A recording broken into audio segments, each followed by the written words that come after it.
कावड़ यात्रा पर योगी का संदेश। नमस्कार, मैं सुधीर चौधरी। कैराना की जनसभा में मुख्यमंत्री योगी आदित्यनाथ ने कावड़ यात्रा को लेकर बड़ा संदेश दिया। उन्होंने शिव भक्तों से श्रद्धा के साथ अनुशासन, धैर्य और भाईचारा बनाए रखने की अपील की। आखिर मुख्यमंत्री ने क्या कहा, सुनिए उनका पूरा बयान।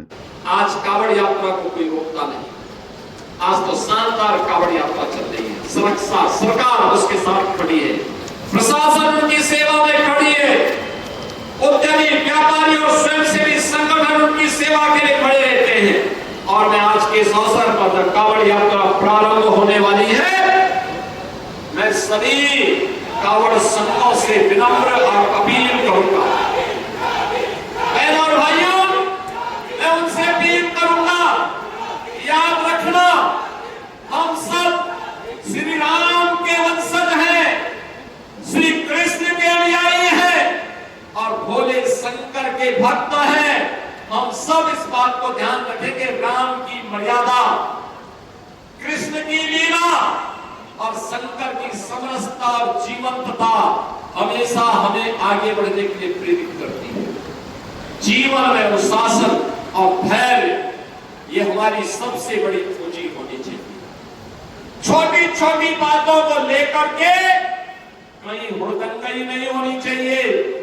याद रखना, ये सभी हुड़दंगई या कहीं कोई गुंडागर्दी होती है, इस प्रकार के दृश्य, कोई अनुशासनहीनता होती है तो इस प्रकार के दृश्य, जितने भी विरोधी है ये सभी लोग नोट करके रखेंगे और फिर कावड़ यात्रा को पूर्व की भांति प्रतिबंधित करने के लिए लोग एक प्रकार तमाम अन्य जगहों से दबाव बनाने का प्रयास करेंगे।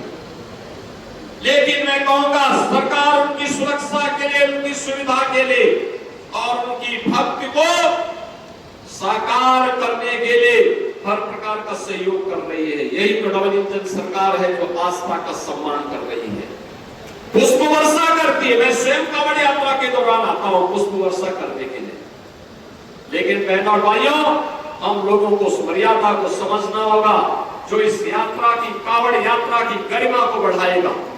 कावड़ यात्रियों के साथ लोगों के उस प्रगाढ़ प्रेम को व्यक्त करने का एक माध्यम बनेगा।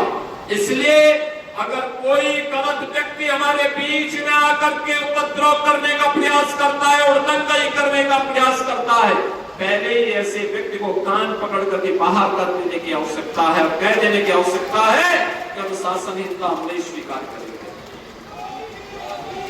ये मर्यादा है हमारे पर्व और त्योहारों की, और पर्व और त्योहारों की इस मर्यादा को ध्यान में रख करके अगर हम कार्य करेंगे तो आने वाले समय में ये परंपराएं और अच्छे ढंग से आगे बढ़ेंगी। ऐसी ही हर बड़ी अपडेट के लिए चैनल को सब्सक्राइब करें, वीडियो को लाइक करें, शेयर जरूर करें। धन्यवाद।